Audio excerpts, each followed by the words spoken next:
Pensamiento del día, jueves 7 de agosto. La verdadera libertad está en el amor.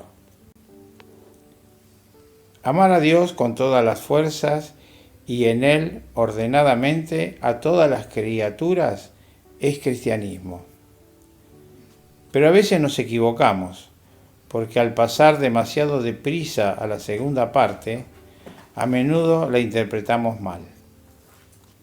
No, lo que debemos hacer es amar a Dios, darle a Él todo nuestro ser, nuestro tiempo, nuestro trabajo, nuestro amor y nuestra inteligencia. Y para expresar esto, es un deber volcar nuestra atención, cuidados y amor también en las criaturas. Pero lo tenemos que hacer por Él, para continuar amándolo a Él. Nosotros deberíamos ser contemplativos perpetuos, pero cuánto fallamos.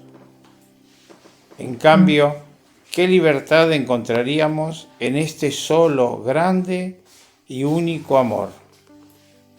Solo con pensarlo, se siente uno liberado de 1000 ataduras que nos tiende la vida en la sociedad. Jueves 7 de agosto. La verdadera libertad está en el amor.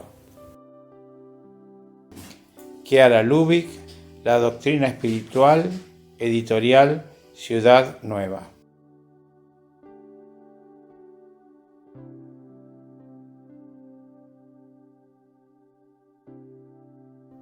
Hola, si te ha gustado este video, danos like y suscríbete al canal para recibir notificaciones.